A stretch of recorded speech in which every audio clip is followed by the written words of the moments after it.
আমাদের খিলক্ষেতের রাস্তা এমনিতেই তুলনামূলক কম চওড়া। প্রধান উপদেষ্টা কার্যালয়ের সামনের এই রাস্তাটাতে এখন প্রায় সময় দেখি খুব একটা জ্যাম থাকে না, কিন্তু 5-6টা ওভারব্রিজ বানানো হইলেও পাবলিক রাস্তার উপর দিয়ে এইভাবে রিস্ক নিয়ে পারাপার হবে। নাম্বার প্লেটটা নাট খুলে গেছে, এই জন্য বাইকার ভাই নাম্বার প্লেটটা বেঁধে রাখছে। এই রাস্তায় আসলে এখনো রোলার রাইডের ফিল পাওয়া যায়।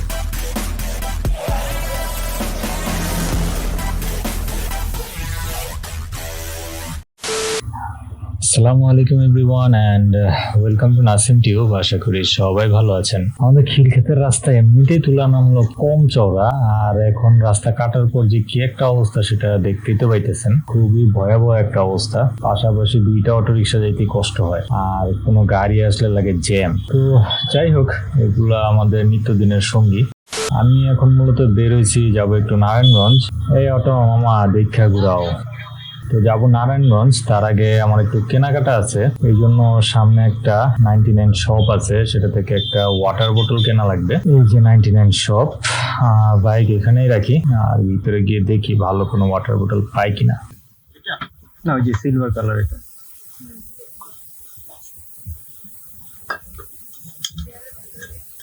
কতটুকু? Half litre?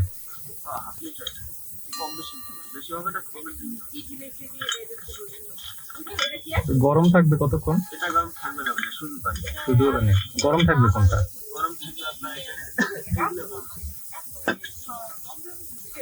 না না, একটু ছোট না, ওই যে এটা এই আকাশি কালারের। হ্যাঁ হ্যাঁ, আচ্ছা, একটু জিজ্ঞেস করে নেই যে গরম লাগবে কিনা। আর এই যে ওয়াটার বোতল নিয়ে নিছে, এখন এটা সাইডে ঝুলায় নি, তারপর রওনা হয়। ইদানিং এমন একটা অবস্থা হয়েছে যে কোনটা করব বা কিভাবে করব কিছু বুঝে উঠতে পারতেছি না। মানে কোনো দিকে গিয়ে কোনো কুল কিনারা করতে পারতেছি না, সবকিছুতে কেমন একটা ভেজাল লেগে যেতেছে। আর যার কাছে যেতেছে মনে হইতেছে সেই আমার সাথে মজা নিতেছে। এখন আল্লাহ ভালো জানে সামনে আমার জন্য কি আছে। এই পিকআপটাতে, সামনের পিকআপটাতে অনেকগুলা গাছ নিয়ে যেতেছে, কোথাও লাগাবে মনে হয়, কিন্তু এত বড় বড় গাছ লাগাইলে কি এগুলা বাঁচবে কি জানি, হয়তো বাঁচতেও পারে, আমার জানা নাই। তবে গাছ লাগাইতে আমারও ভালো লাগে। আমার বাসায় যদিও খুব বেশি জায়গা নাই, কারণ ভাড়া বাসায় থাকি, তারপরও জানালার পাশে একটু জায়গা আছে যেখানে কিছু গাছ লাগাইছি টবের মধ্যে। আর গাছ লাগানো বা গার্ডেনিং এর অভ্যাস আমার ছোটবেলা থেকেই, মানে তখন থেকে অভ্যাসটা এখন পর্যন্ত রয়ে গেছে আর কি। প্রধান উপদেষ্টা কার্যালয়ের সামনের এই রাস্তাটাতে এখন প্রায় সময় দেখি খুব একটা জ্যাম থাকে না, কিন্তু আগে এই দিকে আসলে মনে হইতো যে কোন দুযোগে এসে পড়লাম। আর এখন জাহাঙ্গীর গেট থেকে প্রধান উপদেষ্টার কার্যালয় পার হয়ে বিজয় সরণি সিগন্যাল পর্যন্ত আসতে 1 মিনিটেরও বেশি লাগে না। আর ফার্ম গেট পর্যন্ত পুরো রাস্তায় খুব একটা জ্যাম থাকে না বললেই চলে, কিন্তু ফার্ম গেট পার হইলে মনে হয় অন্য কোনো দুনিয়ায় চলে আসছি। আর ফার্ম গেট এমন একটা জায়গা যেখানে 5-6টা ওভারব্রিজ বানানো হইলেও পাবলিক রাস্তার উপর দিয়ে এইভাবে রিস্ক নিয়ে পারাপার হবে। রাস্তায় চলার সময় মাঝে মাঝে এমন কিছু জিনিস চোখে পড়ে যেটা দেখে হাসবো নাকি যে কাজটা করছে তাকে গালি দিব ভেবে কুলাইতে পারি না। সামনে দেখেন এফজেড বাইকটার নাম্বার প্লেটটা নাট খুলে গেছে, বা ওই যে লকটা থাকে যেখানে নাট লাগানো হয় ওটা মনে ভেঙে গেছে, এই জন্য বাইকার ভাই নাম্বার প্লেটটা বেঁধে রাখছে। এই সময় আবার ফোন করে কে। আচ্ছা, যেটা বলতেছিলাম যে আমরা এতই ব্যস্ত যে প্লেটটা লাগানোর ব্যবস্থা করতে পারি নাই। আমার এই ভিডিওটা যদি এফজেড এর বাইকার ভাই দেখে থাকেন, একটা রিকোয়েস্ট রইল, প্লেটটা ঠিক করায় নিয়েন, কারণ কখন হারায় ফেলবেন তার কোনো ঠিক নাই। তখন বিআরটিতে গিয়ে প্লেট উঠানোর জন্য এদিক ওদিক ঘোরাঘুরি করবেন আর গালাগালি করবেন যে কাজ হইতেছে না, কোনো কাজ করে না। যেহেতু জানেন দেশের সিস্টেম এরকম, তাহলে নিজেরই তো সতর্ক হয়ে চলা উচিত, তাই না?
যাত্রাবাড়ি পার হয়ে এখন পোস্তগোলার কাছাকাছি চলে আসছি।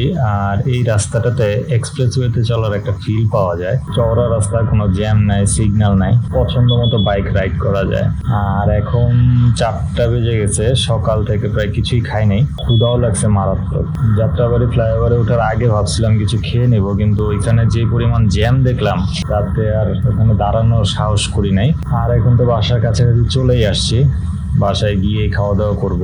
তবে এখন এখানে একটু দাঁড়াইতে পারি চা খাওয়ার জন্য। এই রাস্তায় আগেও দেখাইছি, যেখানে সেখানে যখন তখন জ্যাম লেগে যায়। এইখান থেকে তো দেখা যাইতেছে না, কিন্তু সামনে গেলে নির্ঘাত দেখা যাবে কোনো গাড়ি ঘুরাইতেছে, যে কারণে জ্যাম লেগে আছে।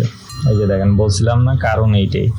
আর এই রাস্তায় ওভারটেক করাটা একরকম আতঙ্কের মতো। আগেও একটা ভিডিওতে বলছিলাম যে এই রাস্তায় ওভারটেক করতে গিয়ে প্রথমবার অ্যাক্সিডেন্ট করছিলাম। এখন যদিও এই রাস্তাটার অবস্থা অনেকটাই ভালো, বছরখানেক আগেও পুরো রাস্তাটার পুরো বেহাল অবস্থা ছিল, আর প্রায় সময় জ্যাম লেগে থাকতো। তখন এই রাস্তায় চলাচল করাটা খুবই মুশকিল ছিল, কিন্তু এই রাস্তাটা এখনো ঠিক হয় নাই। এই রাস্তায় আসলে এখনো রোলার রাইডের ফিল পাওয়া যায়। তো যাই হোক, বাসার কাছাকাছি চলে আসছি, মানে আমি যেখানে যাবো আর কি, কাছাকাছি চলে আসছি। আজকের ভিডিওটা এখানে শেষ করে দেই। আশা করতেছি ভিডিওটা আপনাদের ভালো লাগছে। ভিডিও ভালো লাগলে লাইক, কমেন্ট, শেয়ার করতে ভুল করবেন না। আর চ্যানেলে নতুন হলে অবশ্যই চ্যানেলটা সাবস্ক্রাইব করে হয়ে যান আমাদের ফ্যামিলি মেম্বার। দেখা হচ্ছে পরবর্তী ভিডিওতে, পরবর্তী কোনো রাইডে। সে পর্যন্ত সবাই ভালো থাকেন, সুস্থ থাকেন, এই কামনা করে আজকের ভিডিও এখানে শেষ করছি। আল্লাহ হাফেজ।